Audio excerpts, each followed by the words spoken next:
मेरठ महोत्सव उत्तर प्रदेश के मेरठ जिले में आयोजित होने वाला एक महत्वपूर्ण सांस्कृतिक और ऐतिहासिक उत्सव है।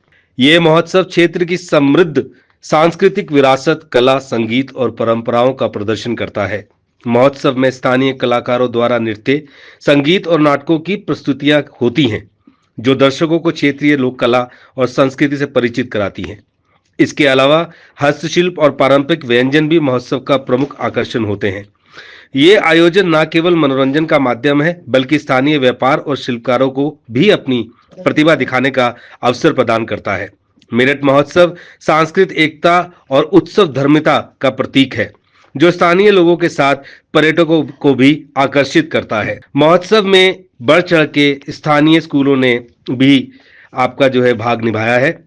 इसमें उन्होंने झांकियां प्रस्तुत की। अपनी कला को अलंकृत करते हुए उन्होंने एक बहुत ही बेहतरीन, शुभ और संदेश देते हुए सामाजिक एकता के ऊपर भी बहुत कुछ प्रस्तुत किया। दोनों का इस तरीके का समागम देखने को मिल रहा है यहाँ पर कि मन और दिमाग दोनों ही बहुत ज्यादा प्रफुल्लित होते जा रहे हैं। कलाकारों की अगर हम बात करते हैं तो यहाँ पर हेमा मालिनी जी के नृत्य से लेकर महादेवन जी के बेहतरीन प्रदर्शन की भी उम्मीद की जा रही है, जो कि 25 तारीख को होगा। नीति मोहन जी के सुरों पे भी लोगों ने बहुत ही आनंद लिया। एवं इसके साथ साथ यहाँ पे जो एक छवि उभर के आ रही है, वो छवि उभर के आ रही है एक सशक्त मेरठ की, जिसमें यूपी के सारे लोगों ने बढ़ चढ़कर आपका अपनी अपनी कलाओं, अपनी अपनी उत्कृष्ट उपलब्धियों को भी प्रदर्शित किया है। मेरठ महोत्सव एक ऐतिहासिक मेरठ को दर्शाते हुए एक ऐसा चिन्हित कर रहा है इतिहास में ये दिन, जो कि आने वाले कई सालों तक याद रहेंगे।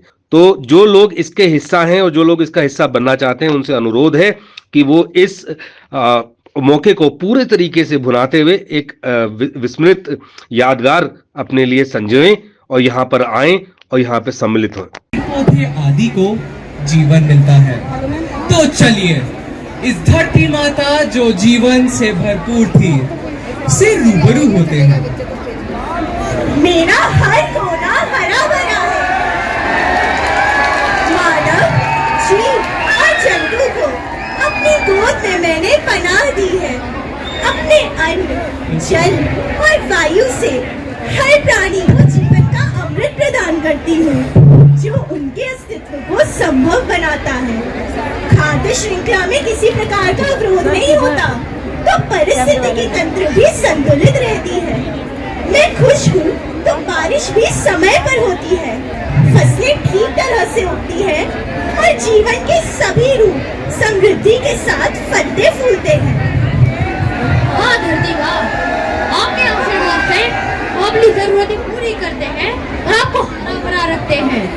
हम जंगलों में रहते हैं, धरती के उपहारों से पेड़ में फल और जड़ी बूटियां देते हैं।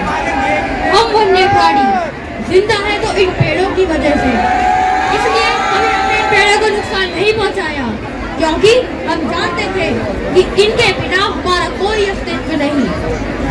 हे धरती माँ, मैं आपका आभार व्यक्त करती हूँ कि आपने मुझे जल, ऊर्जा और संसाधन प्रदान किए, जिनसे मैं अपना जीवन शहरों में जी पाती हूँ।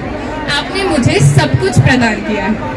वनवासी मानव, इसी प्रकार मेरी देखभाल करते रहो, पर्यावरण को बचाते रहो, तो मैं तुम्हें हमेशा खुशहाल और समृद्ध जीवन ही दूंगी। मैं बिना रुके बढ़ता गया। मानव के जीवन में बदलाव आने शुरू हुए।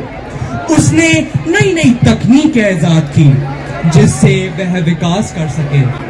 मैं वर्तमान में देख रहा हूँ कि मानव अपने विकास के लिए प्रकृति को अंधाधुंध बर्बाद कर रहा है। वर्तमान में आप सभी मेरे साथ जीवन की यात्रा कर रहे हर कोई मंजिल दर मंजिल निर्माण करता जा रहा है, पर पृथ्वी धूमिल हो रही है। देखो किस कदर प्रदूषण फैल रहा है। मैं हूँ प्रदूषण, मैं दिन पर दिन का कचरा होता जा रहा है। देखो, इन नदियों में फैक्ट्री का कचरा, समुद्र में फेंकी जाने वाली जहरीले रसायन और प्लास्टिक। अब कोई जीव मेरे रहते बच नहीं पाएगा। मेरा बढ़ना मुख्य रूप से विकास और तकनीकी प्रगति के परिणाम स्वरूप हो रहा है। औद्योगिक विस्तार, निर्माण आदि गतिविधियों और बढ़ते शहरीकरण के साथ साथ तुम लोगों ने मुझे भी बढ़ावा दिया है। विकास के इस दौर में प्राकृतिक संसाधनों का अंधाधुंध दोहन किया है, जिसके कारण न केवल वायु बल्कि जल और भूमि भी प्रदूषित हो रहे हैं। कहाँ गई मेरी शक्ति जो कभी हरी भरी थी, आज इतनी कमजोर बेजान क्यों लग रही हूँ? धरती माँ, ये तो मेरी ताकत का कमाल है। मेरे बिना तो दुनिया आगे बढ़ ही नहीं सकती।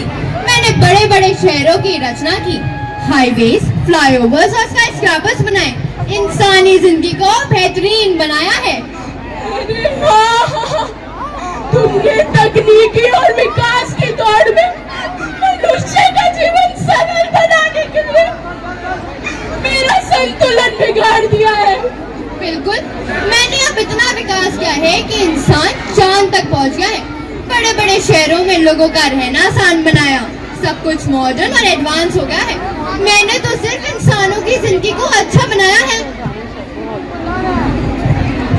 ओ हेलो, मैं मानव तुम्हारा स्वामी। मैंने तुम्हारा आविष्कार किया है अपना जीवन सरल बनाने के लिए। और हाँ, धरती माता, तुम तो मेरे विकास के लिए बनी हो। तुम्हारे हर संसाधन पर मेरा अधिकार है। मैं इन्हें अपनी आवश्यकताओं के हिसाब से तोड़ूं या मरोड़ूं, मैं इन्हें अपनी आवश्यकताओं के हिसाब से इस्तेमाल करूं। मैं इस धरती का मालिक हूँ, मालिक। पर किस, आखिर किस कीमत पर? खेतों में इस्तेमाल किए गए रसायन एवं रासायनिक खाद हवा और पानी में जहर घोल रहे हैं, जहर। मेरा दम घुटता है, मुझे सांस नहीं आ रही है।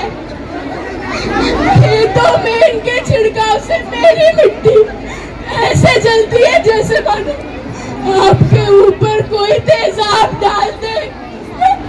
मैं घायल हो रही हूँ, मैं घायल हो रही हूँ।